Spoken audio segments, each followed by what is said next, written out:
Good evening, Diane. How are you?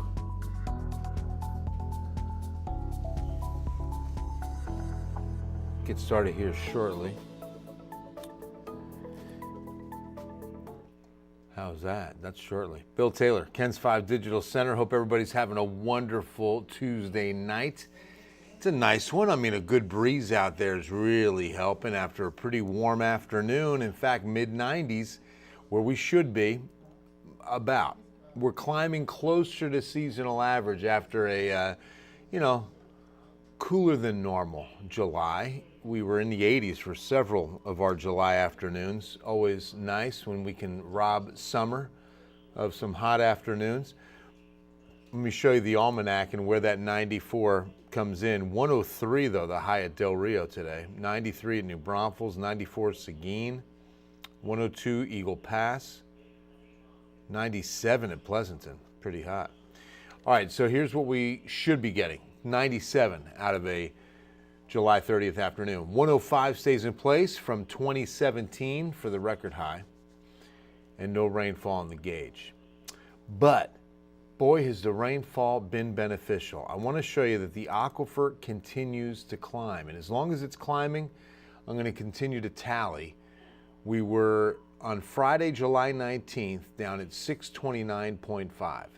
Today, 637.3. So that's a rise of 7.8 feet since that Friday the 19th.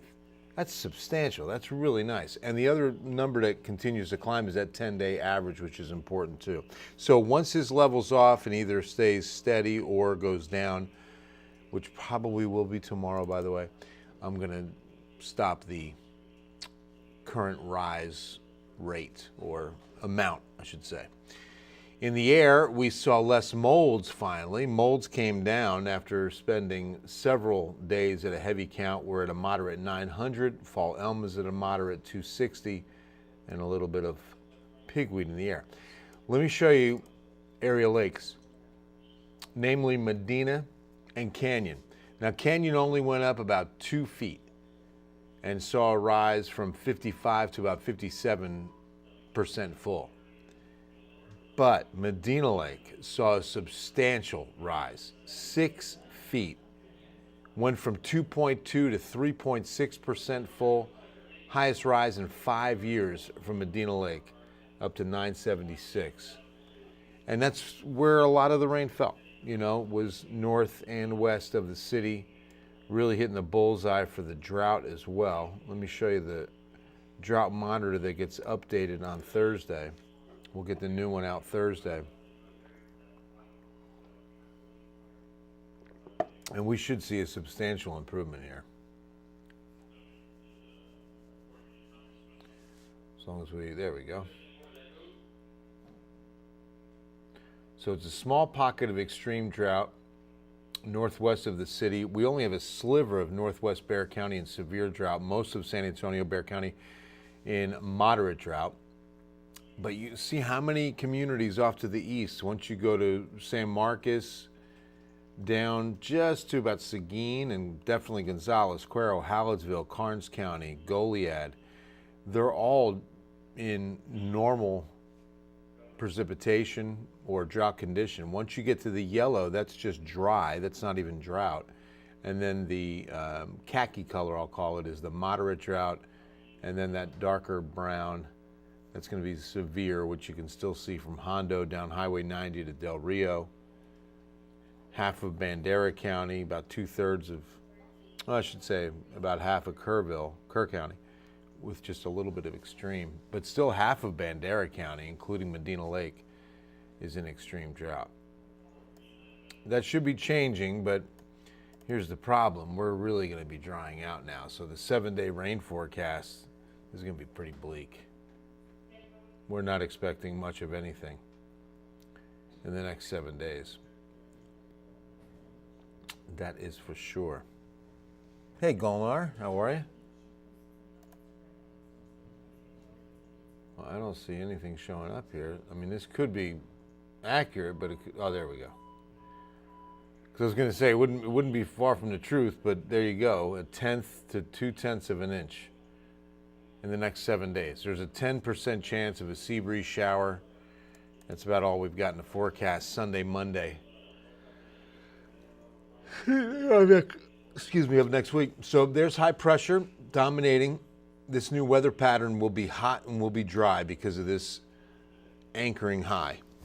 You see it slip a little west as we get into next week. That's what opens the door for maybe some sea breeze activity to move in from the Gulf of Mexico, but not very much. All right, let's talk about Saharan dust. That is going to be on the increase.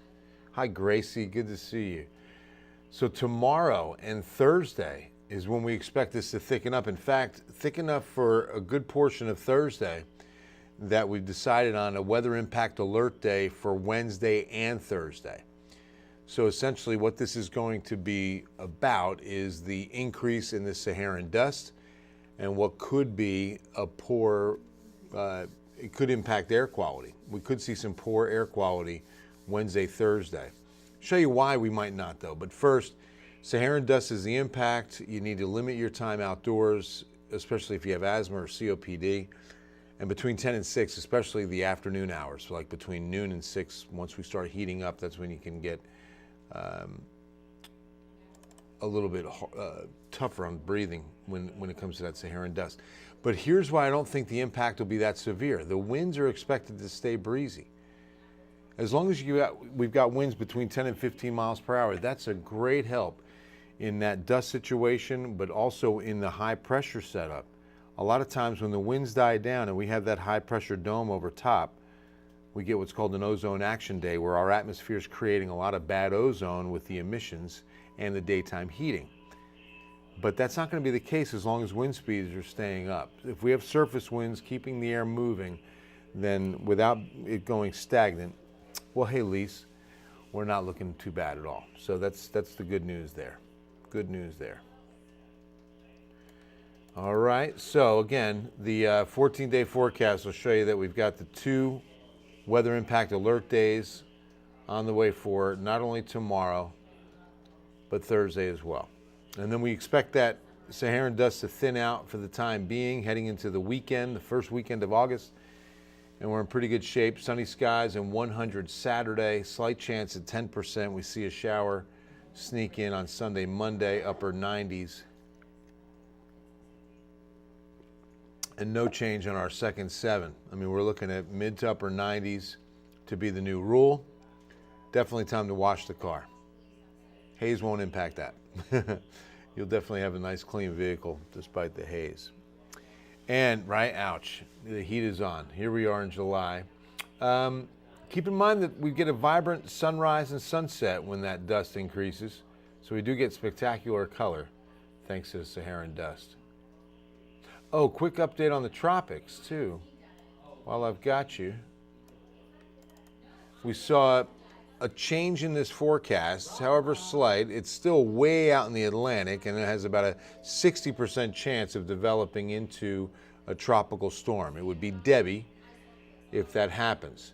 Here's what we're expecting, though. The new forecast is keeping this system north of the Caribbean and going into the southern Atlantic along the southeastern coast. So on the east coast of Florida up into the Carolinas is looking like the biggest impact. Again, 5 to 7 days, we've got a 60% chance that we see Debbie out there in the Atlantic basin. Been quiet, but we're still coming up on the peak of the season, which is the just fixing my hair here a little bit. Gotta get ready for TV now. Between mid-September, mid-August and mid-September is the height of the season. Yeah, at least nothing too substantial just yet, but a little something out there. All right, guys, have a wonderful Tuesday night. Love y'all. God bless you, and we'll see you at 10.